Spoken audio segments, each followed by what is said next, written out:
Stay stood up. Take a risk.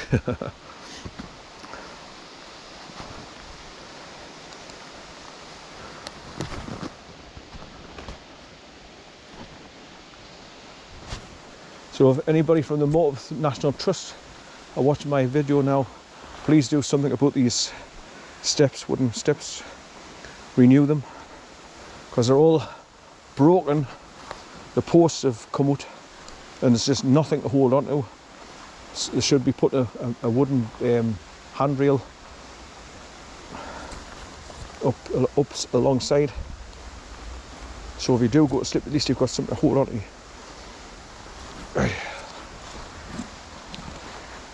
Right, so this drops you down to the little wooden bridge, which is just slightly off to the right, and then you go up the bank on the other side.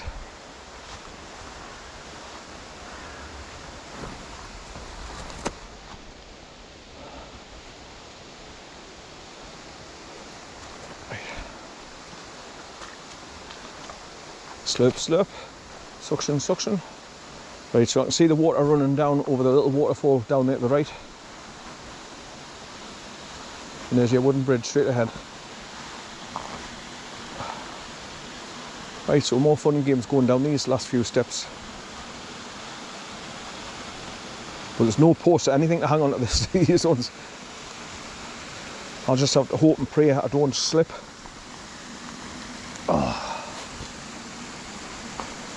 Because it's all sloping downhill. And it's just holly bushes to grab a hold of on the right here.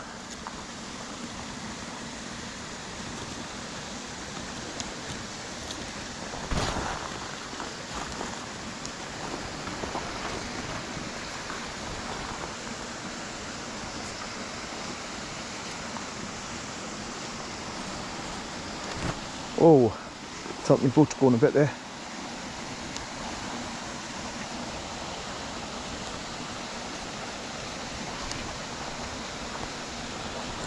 Right, 2 steps to go. 1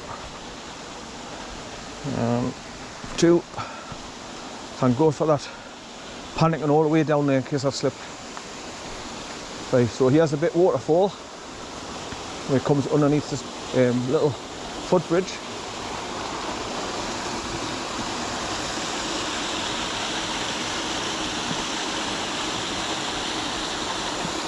So that brook goes all the way along the valley there, and it heads towards the main river at the bottom, River WANSBECK.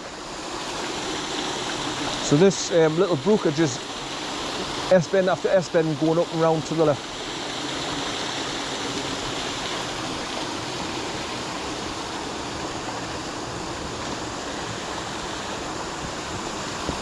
Right, so it's all tree roots here. Right, I've got to get up this bank on the other side now, going the other way.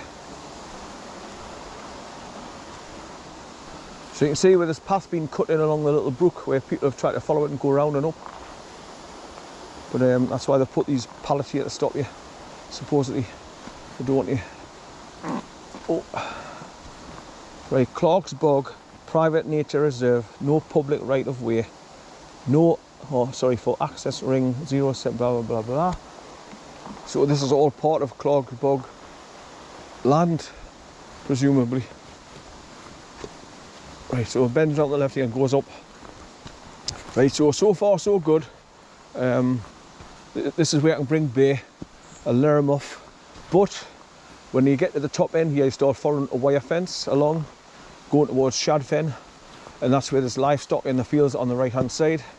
Sometimes there's cows in the first field, but then where you climb over the turnstiles further on, the fields are open, there's no wire fence, and there's sheep in those fields, so that's where I'll have to put them back on a leader and keep them on the leader till I got right to basically Bothell Bank to go down the river, then start coming along on the other side of the river, and that's where I can let him off his leader again.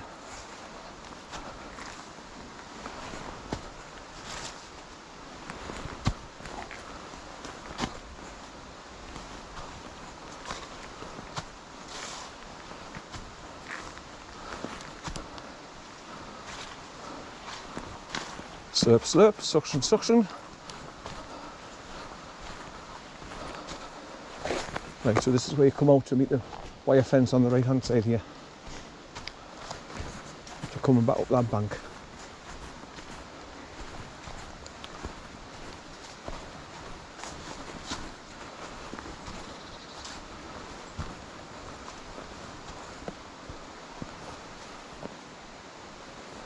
Someone's just moved ahead of us, gone down the bank. Looked like a female pheasant, I think. Couldn't see properly through the holly bushes here. Right, so as you can see, you used to have to climb over the turnstile, but not now. You can just go around it and follow the fence.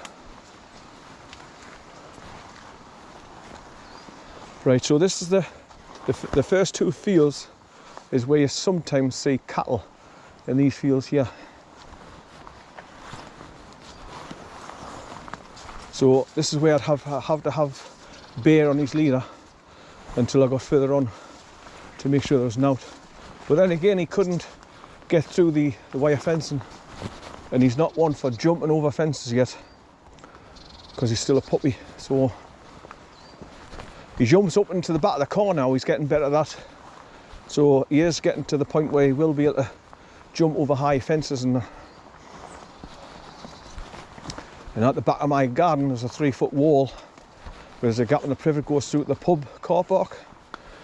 I don't want him jumping up over the wall and squeezing through the gap in the privet to go out onto the pub car park, because his cars go around there, obviously. So I'll probably end up having to block it off if he's going to be staying with us on a regular basis. But I've had a bloke come to my garden and measure up my concrete base that I've got at the top of the garden. I was going to put a garden shed on it, but I thought to myself, nah, I'm not having anything wood that's just going to rot easily with all this bad weather we get in this country. You know, rain and sleet and snow that just rot. So I've started the process of getting a galvanised steel dog cage stroke lock-up shed for the top of my garden.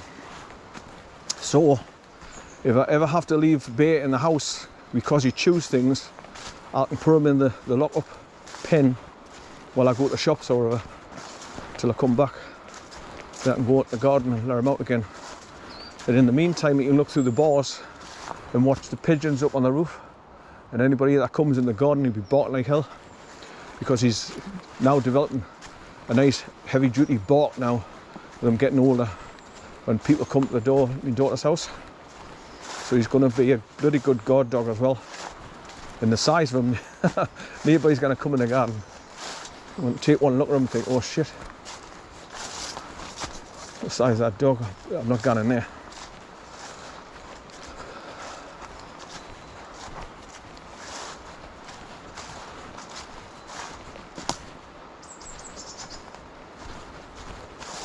Right, so my time-lapse camera has been going since I've arrived at the village across the road from Dunce's houses.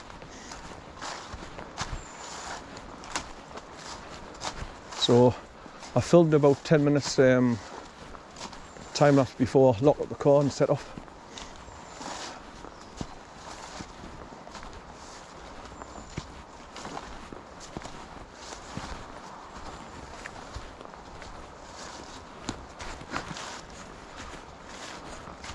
Right, so like I say, sometimes I see cattle down in this field here.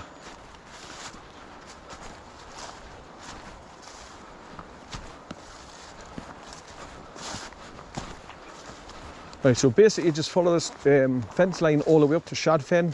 That's SHADFEN, SHADFEN. And that's where you drop down Bothell Bank onto the road bridge across the river, and then start coming down across along the river on the other side, over there to the left, down below.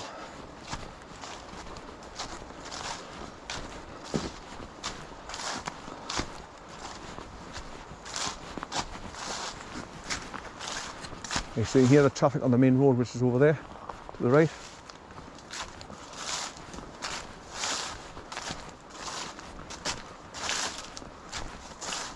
And there's an access road comes up off the main road to bring up here to the old quarry.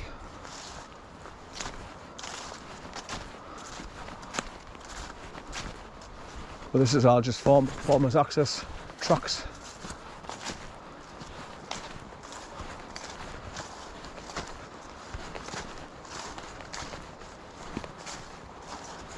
A squirrel just ran in front of us there. It's just gone along the trees down on the bottom there. Fast as lightning. Right, so that's the access track that'll take into those farm outbuildings. Just there.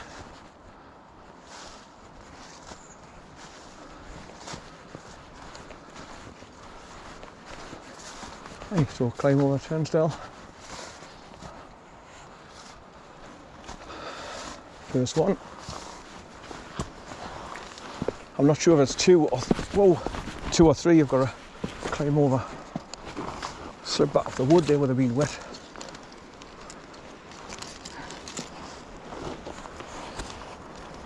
Obviously there's mud on my boots as well. That doesn't help. Right, so as you can see, it's just a thin track that follows these farmers' fields right to those cottages that you can see up there in the distance on the left. There's a pathway that takes you past them, and that's where you're getting to SHADFEN. So you're doing a big half circle going over there towards those cottages, and that's on this side of the river. So I can hear the river down there to my left, way down below.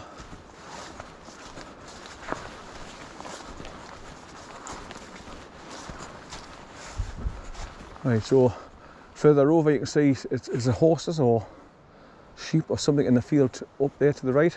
So that's where I'd have to put Bear on his leader to get past the open field areas where there's livestock. Used to be electrified fence going along the top of here at one time, but it's not there now. Oh, more tree vicar. So you can see the black holders of the wire on the top of the posts where the electric wire used to go through.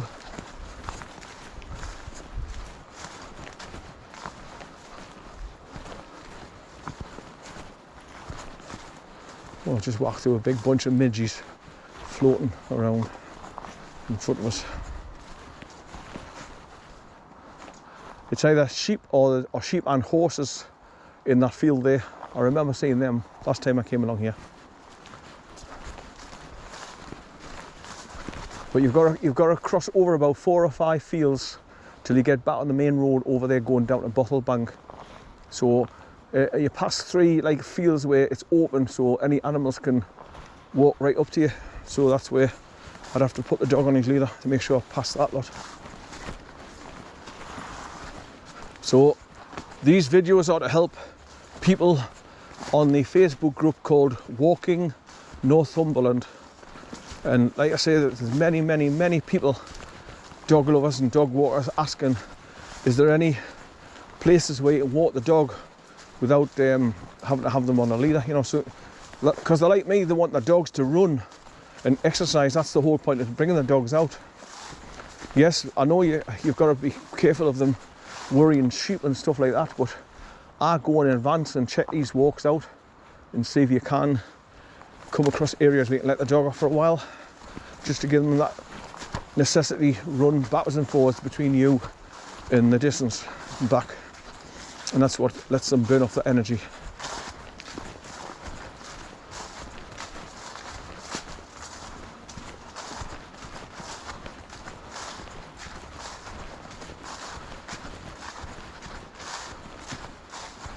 Right, so as you can see, I'm just following the fence line all the way along and climbing over the turnstiles as you come to them.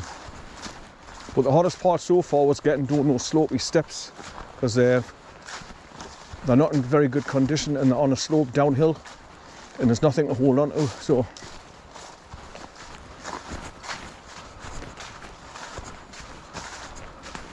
that was the most awkward part on my journey so far. But I'm sure I'm going to have fun and games going along the other side of the river and all, because there's places where you've got to go up bits of embankment and it's all going to be soft mud and mushy water, so it'll be all slip and slide. And the same as when you've got to go down bits of embankments where they're steep. There's nothing to hold on to.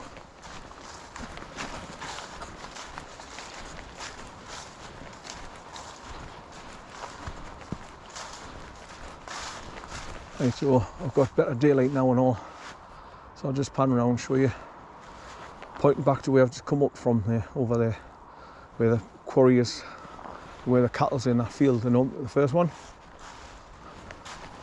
Normally, but there's none there today.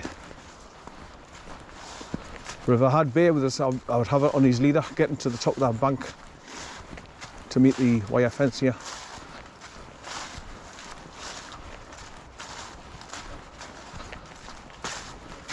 Then you can obviously see ahead of you and see if there's any livestock next to the fencing.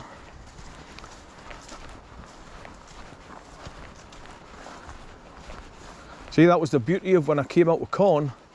He was so highly trained, I didn't have to put him on a leader. He knew not to go anywhere near any livestock, especially sheep, because he used to just stop dead and turn around and come back to us whenever I came across sheep in a field, or he just didn't bother at all. So that's where the trust built up after years and years and years of training and saying the magic 2 words: leave them, leave them, leave them, constantly. Then he knew. Eventually he didn't even bother. They weren't new to him anymore. So right, so we've got ponies. There's a couple of people standing over there and all. They must have come across in their 4-wheel drive over there to feed them.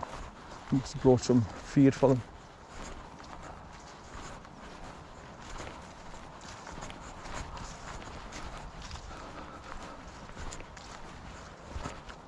One of these are gypsies, ponies. 2 young lads there, or 2 young men hanging around.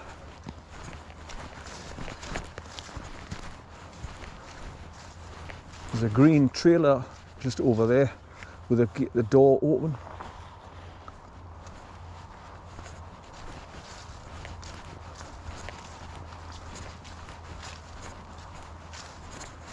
Right, let me take a picture of those group of them.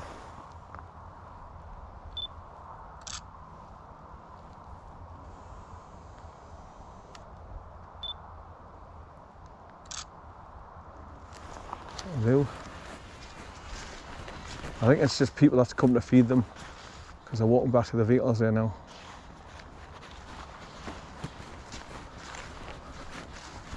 So this is the area, like I say, it's open now, there's no wire fence here now, so you can get access to the livestock. And this is where you have to have your dog under control. So I'd have Bear, if I had him with us, on his leader now, till I got past this field here and past the next one, if it's open.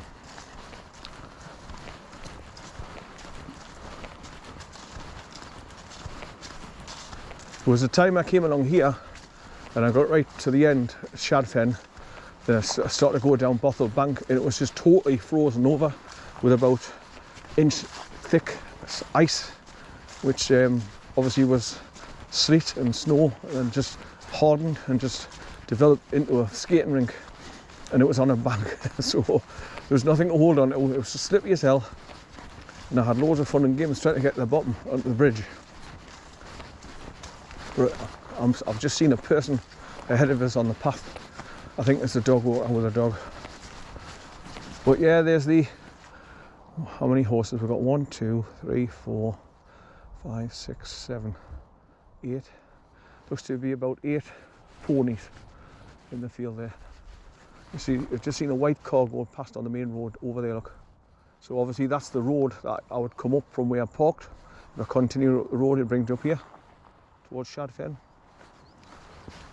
And then there's access roads bring along to here, where they've obviously come along with a vehicle.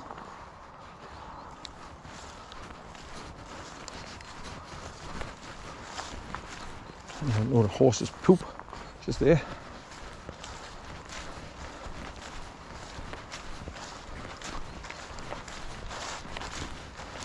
Oh, there's a mare over there, so we've obviously been right over here.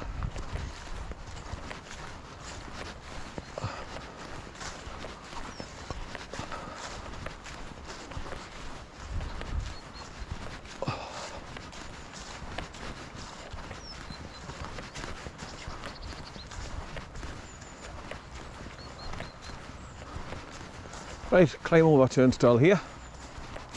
Now this is where I'm also checking to see if I bring bay, can I get past all these turnstiles. Now this is a climb over ladder which is hard for dogs to get over, so what I'd have to do is momentarily take them off the leader and tell them to go underneath the fence there. There's a big male pheasant just there on the left hand side, just under the tree. Just run along the fence line up underneath there because he saw me coming there. Right. Just take my time on these bloody rungs as well because one of them being wet or slippy. One false move you'll be slipping down on your crown jewels and singing soprano.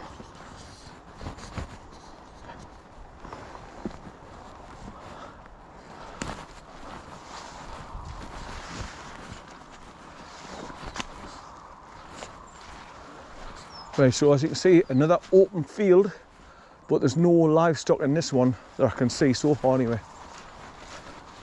But like I say, I'd still have bay on his leader, just in case.